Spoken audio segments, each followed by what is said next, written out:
नमस्कार साथियों, स्वागत है आप सभी का।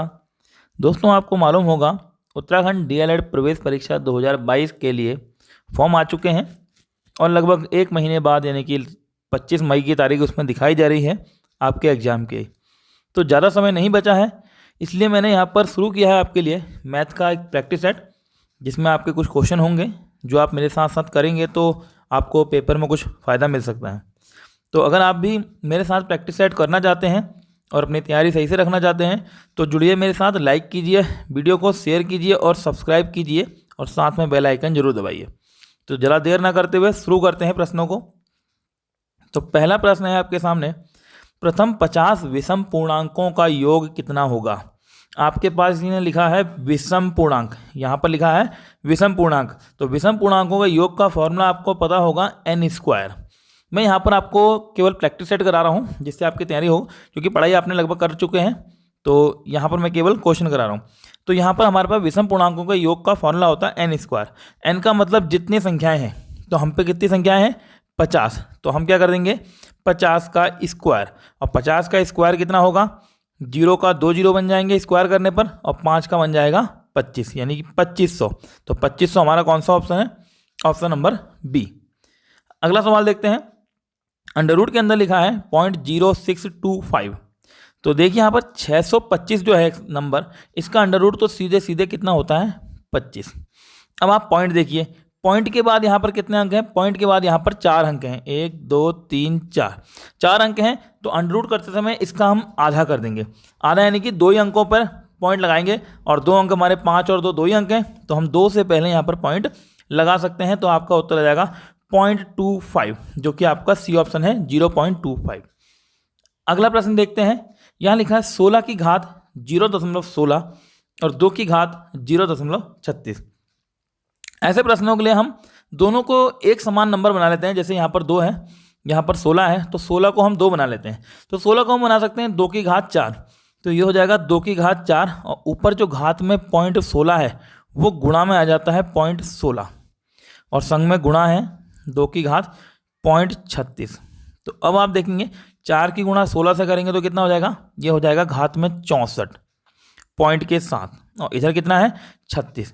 और आप तो जानते हैं अगर आधार समान है तो घातें जुड़ जाती हैं गुणा करते वक्त, और भाग करते वक्त घातें घट जाती हैं।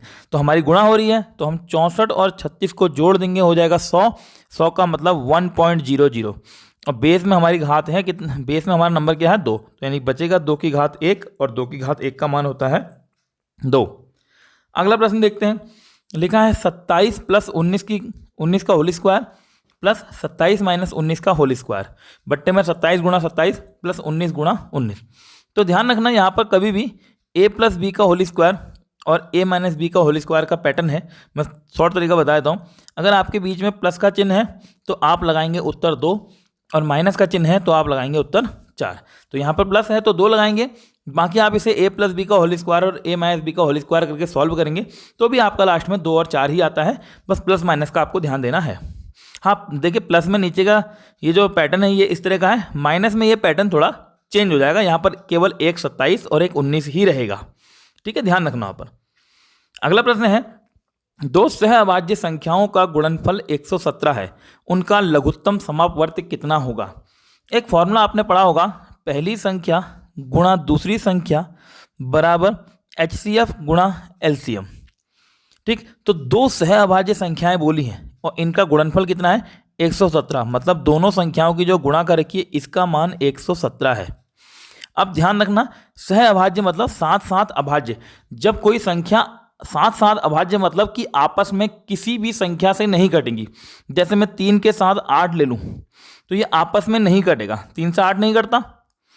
आप सोचेंगे कि यहाँ पर अभाज्य होना जरूरी है, ऐसा नहीं। जैसे कि मैं यहाँ पर आपका एक संख्या ले लेता हूँ 8 और एक ले लेता हूँ 15, तो ये भी सहअभाज्य है क्योंकि 8 और 15 एक साथ नहीं काटा जा सकता। तो ऐसी चीज़ ध्यान रखना, जहाँ भी सहअभाज्य संख्या बोला जाएगा उनका HCF 1 होता है। सहअभाज्य संख्याओं का HCF 1 होता है क्योंकि उनका कोई भी फैक्टर नहीं होता। तो आप HCF की जगह लिख देंगे 1 गुणा LCM की जगह ये L है। तो 1 से आप 117 को काटेंगे तो 117 पूरा रहेगा, तो L बराबर यानी कि LCM बराबर 117। और यहाँ पर यही पूछा था लघुत्तम समापवर्ती कितना होगा, तो वो हो जाएगा 117। अगला प्रश्न देखते हैं। 8 और 18 का मध्यानुपाती क्या होगा? अनुपात वाला जब आप चैप्टर पढ़ते हैं तो मध्यानुपाती का एक फॉर्मूला होता है, अंडर रूट में दोनों की गुणा करते हैं, यानी 8 और 18 की आप क्या कर देंगे? गुणा कर देंगे। अब दोनों की गुणा करेंगे, 18 और 8 की गुणा करेंगे तो अंडर रूट के अंदर आएगा 144, और 144 का अंडर रूट होता है 12। ये तो सिंपल प्रश्न है। अगला देखते हैं, एक पिता एवं पुत्र की आयु का योग 56 वर्ष है। 4 वर्ष बाद पिता की आयु पुत्र की आयु की 3 गुना हो जाएगी। पिता और पुत्र की आयु क्रमशः क्या है? पहले पिता बोला है, यानी कि पिता की आयु पहले होगी। अब भाई देखिए यहाँ पर एक चीज़ देखिए, आयु का योग 56, दोनों की आयु का योग 56। अगर आप ऑप्शन देखेंगे तो यहाँ पर 56 हो रहा है, 44 और 12, 44 और 16 56 नहीं होता, 40 और 16 होता है, 46 और 10 भी होता है। अब ध्यान रखना, इसने बोला 4 वर्ष बाद पिता की आयु पुत्र की आयु का 3 गुना, तो ये बहुत इंपॉर्टेंट पॉइंट है। 3 गुना कब? 3 गुना 4 वर्ष बाद। अगर मैं 44 में 4 वर्ष बढ़ा देता हूँ तो ये हो जाएगा 48, तो 48 16 का 3 गुना होता है। देखिए 12 में भी 4 बढ़ाऊंगा तो 16, ये बिल्कुल मैच कर गया। यहाँ पर बस आपको ये ध्यान रखना है कि 3 गुना कौन होगा। जैसे मैं 44 में 4 बढ़ा, वो 40 में 4 बढ़ाऊँ तो 44 हो जाएगा, और 44 किसी का भी 3 गुना नहीं होता। 46 में 4 बढ़ाऊँ तो हो जाएगा 50, और 50 किसी का भी 3 गुना नहीं होता। तो आप इस तरह से सोच के भी कर सकते हैं। आगे बढ़ते हैं। 3 व्यक्ति साझेदारी में 600 रुपये, 800 रुपये तथा 1000 रुपये लगाते हैं। यदि वर्ष के अंत में 480 रुपये का लाभ हुआ तो पहले व्यक्ति को कितना धन मिला? साझेदारी में बहुत सिंपल सा तरीका होता है, जिसने जितना धन जितने समय के लिए लगाया बस वही ध्यान रखना पड़ता है। तो पहले वाले ने लगाया 600 रुपये, दूसरे वाले ने लगाया 800 रुपये, और तीसरे वाले ने लगाया है 1000 रुपये।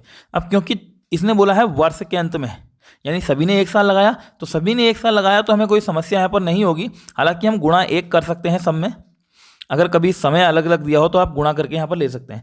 फिलहाल ऐसा नहीं है तो कोई दिक्कत नहीं, तो हम इसको अनुपात की तरह काटेंगे। 2 जीरो यहाँ खत्म, 2 जीरो यहाँ खत्म, 2 जीरो यहाँ खत्म। हमारे पास टोटल कितना हो जाता है?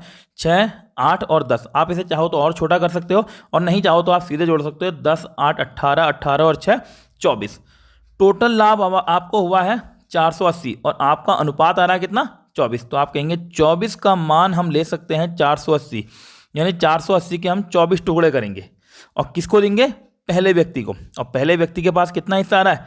6 भाग आ रहा है, तो 24 से कट जाएगा 2 बार, 24 दूनी 48 और 0 आ जाएगा 20, यानी कि 24 में इसके हम जब टुकड़े करें, मतलब 480 के 24 टुकड़े करें तो एक टुकड़े में कितना आ रहा है? 20। और पहले व्यक्ति के पास कितने टुकड़े हैं? 6। तो 6 गुणा 20 आप करके 120 निकाल सकते हैं। सिंपल है, इसमें ज़्यादा कोई समस्या नहीं होगी, और जिसको दिक्कत होगी तो मुझे कमेंट बॉक्स में बता सकता है। अगला प्रश्न है, 6 रुपये 20 पैसे प्रति किलो वाले चावल और 7 रुपये 20 पैसे प्रति किलो वाले चावल को किस अनुपात में मिलाएं कि मिश्रण 6 रुपये 50 पैसे प्रति किलो हो जाए? मिश्रण अगर आपने अभी तक पढ़ा होगा, तैयारी कर रहे हैं तो ध्यान दिया होगा। मिश्रण का तरीका क्या होता है? 6.2 वाले हैं ये, और दूसरे हैं 7.2 वाले। इन दोनों को मिलाते हैं तो इनका जो कॉमन दे रखा है इसने 6.5 बनना चाहिए, तो ऐसे लिख देते हैं। इनको आमने सामने घटाएंगे, जैसे 6.2 के साथ 6.5 घटाएंगे तो बचेगा 0.3, और यहाँ 6.5 और 7.2 को घटाएंगे तो यहाँ बचेगा 0.7। दोनों में पॉइंट है, पॉइंट से पॉइंट काट सकते हैं, तो 7 और 3 का अनुपात बचता है। 7 और 3 आपको ऑप्शन नंबर बी में दिया है। देखिए 3 और 7 भी दिया है, पर ध्यान रखना जिस तरह से पूछा है उसी तरह से होगा। 10वां क्वेश्चन है, 4 क्रमागत सम संख्याओं का औसत 15 है, उनमें से सबसे बड़ी संख्या क्या होगी? यहाँ पर एक चीज ध्यान रखिए, 4 क्रमागत सम संख्या बोली इसने, सम संख्या, और औसत क्या दे रखा है? 15, और 15 तो एक विषम संख्या है। ध्यान रखिए यहाँ पर थोड़ा सा चेंज है। यहाँ पर अगर 5 दिया होता तो यहाँ पर आपकी क्या कहते हैं? सम ही संख्या आती। देखिए अभी मैं आपको एक चीज दिखाता हूँ। 4 क्रमागत सम संख्या, औसत दे रखा है इसने 15। 4 संख्या लेते हैं हम, 1, 2, 3, 4। चारों सम संख्या है तो 15 कहीं पर भी नहीं आएगा इसमें। और एक चीज आपको बता दूं, औसत जो होता है बिल्कुल बीचों बीच होता है। तो 4 नंबर है, चारों का बीचों बीच क्या होगा? ये जो बीच के 2 हैं इन दोनों के बीच में होगा, बिल्कुल बीचों बीच। तो मैं यहां लिख सकता हूं 15। अब 15 किसके बीच होता है? 14 और 16 के।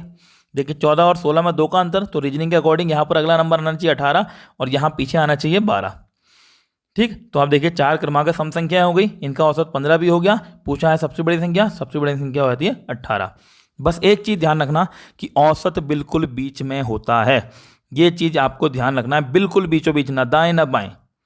अगला प्रश्न है, एक मजदूर की मजदूरी में 20% की कटौती कर दी गई, उसकी मजदूरी पहले के बराबर लाने के लिए कितनी % वृद्धि करनी पड़ेगी।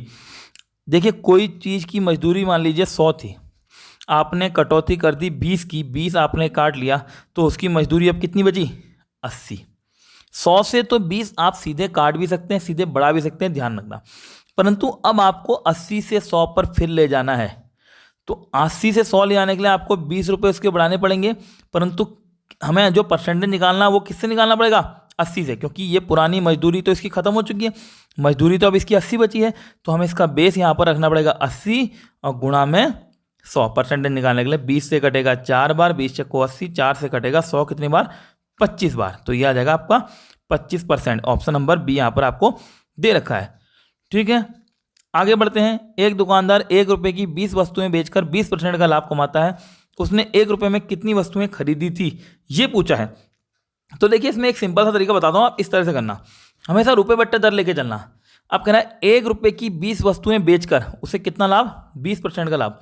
1 रुपये की 20 तो रुपये बट्टे दर, 1 रुपये बट्टे दर कितनी है, 20। इस तरह से उसे लाभ हुआ है 20% का। 20% का लाभ मतलब 100 से ज़्यादा होगा, भाई लाभ 100 से ऊपर में होता है परसेंटेज में, और हानि 100 से नीचे होती है। तो 20% का लाभ मतलब उसने 120% पे बेची है चीज़ें। अब कह रहा है कि उसने 1 रुपये में कितनी वस्तुएं खरीदी थी। खरीदी मतलब पूरा का पूरा 100%, मैंने परसेंटेज नहीं लगाया, आप अपने दिमाग में रखिए परसेंटेज है। तो 1 रुपये में कितनी, 1/x में ऐसा कर सकता हूँ। अब मैं इस तिरछी गुणा करता हूँ, 1/x को ले जाता हूँ यहाँ पर और 100 को ले जाता हूँ इधर साइड में गुणा में। ठीक है, तो आप देखेंगे 20 से कटेगा 20 पंजे 100 और 5 से कट जाएगा सामने 120 कितने बार, 24 बार, और ऊपर ही 24 लिखा है, तो सीधा आपका उत्तर 24 आ जाएगा। लास्ट में ही बच रहा है। तो ध्यान रखना, हमेशा रुपये बट्टे दर लेंगे। क्रय मूल्य 100% और लाभ हुआ तो 100 से ज़्यादा, हानि हुई तो 100 से कम, ये चीज़ ध्यान रखनी है। अगला है, साधारण ब्याज की एक निश्चित दर से 800 रुपये 3 वर्षों में 956 हो जाते हैं। हमारे पास मूलधन कितना है, 800। यदि ब्याज की दर 4% बढ़ा दी जाए तो यही धनराशि 3 वर्षों में कितनी हो जाएगी। देखिए, मूलधन वही है, समय वही है, केवल दर बढ़ाई है कितना %, 4%। तो भाई आपको पता है फॉर्मूले में मूलधन गुणा दर गुणा समय होता है, यानी दर और समय आपस में गुणा होती है। तो आप 4% दर बढ़ाओगे तो 3 साल तक कितना बढ़ जाएगा, 4 3 12, यानी आपका 12% का फायदा होगा। तो मूलधन है आपका कितना, 800, इस पर 12% निकाल लीजिए, देखिए कितना आता है, 2 जीरो खत्म, 12 अट्ठे 96 रुपये का फायदा होगा। पहले आपको मिलने से 956, अब 96 रुपये आपको एक्स्ट्रा मिलेंगे। 956 में आप 96 जोड़ देंगे, 956 का इकाई अंक 6, 96 का भी इकाई अंक 6, 6 6 12 का 2 इकाई अंक, इसमें 1052 वाले में आपको मिल जा रहा है। तो सीधा तरीका, देखिए इसमें ज़्यादा कोई समस्या आपको नहीं होगी, वरना फॉर्मूला लगाते रहेंगे इतना बड़ा ये वो, तो उसकी जगह आप ऐसे कर लीजिए, क्योंकि 3 वर्षों में क्या 4% रेट बढ़ गया है, तो यानी कि 12% एक्स्ट्रा मिलेगा, तो आपने मूलधन का 12% निकाल लिया। ठीक है, बाकी कोई देखो किसी भी क्वेश्चन में किसी को समस्या हो तो आप मुझसे कमेंट बॉक्स में पूछ सकते हैं, कोई आपको दिक्कत नहीं है, मैं बताऊंगा। अगला प्रश्न है, 2500 रुपये की धनराशि 10% वार्षिक ब्याज की दर से 2 वर्ष का चक्रवृद्धि ब्याज कितना होगा। तो देखिए, धनराशि आपके पास है 2500, 2 वर्ष का ब्याज लगाना है। पहले वर्ष की अगर मैं बात करूं, रेट हमारे पास कितना है, 10%। 10% एक ऐसा रेट है, देखिए 10/100, एक जीरो से एक जीरो कट गया, और एक जीरो जिस भी संख्या में गुणा करोगे उसमें से एक जीरो कम होगा। जैसे 2500 में 1/10 बचाया, क्योंकि 10/100 में जीरो कट जाएगा, एक जीरो कम हो जाएगा, यानी कि कितना मिलेगा, पहले साल ब्याज 250 रुपये। दूसरे साल मूलधन पर तो ब्याज मिलता है, यानी 2500 पर फिर ब्याज मिलेगा 250 रुपये, और दूसरे साल जो होगा पहले साल के ब्याज यानी इस वाले 250 पर भी 1/10 फिर से लगेगा, यानी कि एक जीरो और कम होगा, तो आपके पास बचेगा 25 रुपये ब्याज। तो पहले साल का ब्याज 250, दूसरे साल में 250, ये 250 500, और बाकी आपका क्या है 25, तो ये कितना हो जाएगा आपका 525। यहाँ पर ऑप्शन शायद कोई गलत पड़ गए हैं, 525 आएगा, और मेरे ख्याल से यहाँ पर 3 वर्ष वाले ऑप्शन लग गए हैं, तो 3 वर्ष के हिसाब से यहाँ पर आपका लग गया होगा। चलिए 2 वर्ष में तो ये आ रहा है, मैं 3 वर्ष का भी आपको दिखा देता हूँ, इसको मैं रफ करके 3 वर्ष का भी आपको दिखा देता हूँ कि हाँ 3 वर्ष में कैसे आएगा। 3 वर्ष वाले ऑप्शन है शायद, मुझे लग रहा है यहाँ पर 2500 रुपये की जो धनराशि है, पहला वर्ष आएगा, देखिए 10% कम हो जाएगा, यानी कि एक जीरो कम हो जाएगा। दूसरे वर्ष में 250 रुपये ये ब्याज मिला था, और पहले वाले 250 पे कितना ब्याज मिला, 25। तीसरे वर्ष में पूरे 2500 पर 250 तो पहले मिलेगा, उसके बाद पहले वाले 250 पर 25 मिलेगा, एक एक जीरो कम कर रहा हूँ, दूसरे वाले 250 पर 25 मिलेगा और पहले वाले 25 पर 2.5 का ब्याज मिलेगा। अब देखिए 250 250 250 750, 25 25 25 इसको जोड़ेंगे 75, तो 750 और 75 हो जाएगा 825 और 2.5 827.5। तो ये वाला ऑप्शन देखिए 3 साल वाले ऑप्शन लग गए थे इसमें। 2 साल में आपका कितना आया था 525 और 3 साल में कितना हो गया 827। तो मैंने दोनों तरह का बता दिया है और कोई दिक्कत हो तो पूछते रहेंगे। क्वेश्चन नंबर 15, ए और बी मिलकर किसी काम को 36 दिनों में कर सकते हैं, बी और सी मिलकर उस काम को 60 दिन में कर सकते हैं, ए और सी मिलकर उसे 45 दिन में कर सकते हैं, तो सी अकेला कितने दिन में करेगा। तो हम देखेंगे ए और बी दो लोग मिले हुए हैं तो इन्होंने किया है 36 दिन में, बी और सी दोनों लोग मिले हैं तो उन्होंने किया है इसे 60 दिन में, और ए और सी ये दोनों लोग मिले हैं तो इन्होंने किया है इसे 45 दिन में। हमें पूरा काम के लिए ध्यान रखना इनका एलसीएम लेना पड़ेगा 36, 60 और 45 का। तो क्या करें भाई, एलसीएम लेने का तरीका एक तो बेसिक तरीका है या फिर एक पहाड़ा पढ़ो। देखिए 60 इसमें सबसे बड़ा है, 60 का पहाड़ा बढ़ते हैं, देखते आते हैं।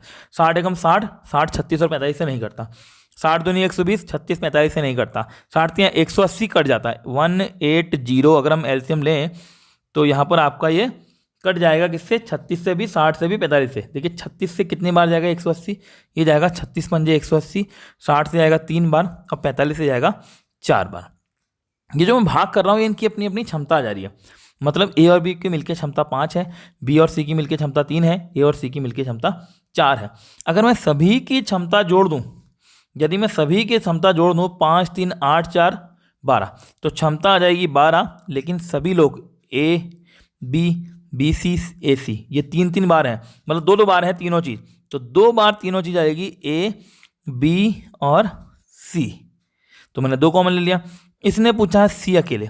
सी अकेले कब मिलेगा आपको, जब आप ए और बी की क्षमता निकाल दोगे। ए और बी की क्षमता सबसे ऊपर ही है कितनी, 5, तो आप यहाँ रख दोगे 5 और ये हो जाएगा, देखिए 2 से कट रहा है सामने कितना 6 बार और 5 वहाँ जाके क्या हो जाएगा माइनस, यानी कि 1 बचेगा, तो सी की क्षमता बचेगी 1। पूरा काम होता है जो हमने एलसीएम लिया है, बोला है सी अकेले उसे कितने दिन में करेगा, तो 180 काम को 1 की क्षमता से कितने दिन में करेगा, 180 दिन में ही करेगा। 1 से हम कर देंगे इसको भाग। क्वेश्चन नंबर 16, 2 पाइप ए और बी एक टैंक को क्रमशः 10 घंटे 15 घंटे में भर सकते हैं। दोनों पाइप एक साथ खोल दिए जाएं तो कितने देर में भरेंगे। वही पहले की तरह, पहला पाइप है ए, इसने भरे हैं 10 घंटे में, दूसरा पाइप है बी, इसने भरा है 15 घंटे में। दोनों ने कुल मिला के 15 दूनी 30 एलसीएम, ये 30 लीटर की मान लीजिए टंकी है। तो पहला पाइप 10 घंटे में भर रहा है 30 लीटर, यानी इसकी क्षमता 3 लीटर की है। दूसरा पाइप 15 घंटे में भर रहा है 30 लीटर, इसकी क्षमता कितनी है 2 लीटर प्रति घंटा इस हिसाब से है इसकी क्षमता।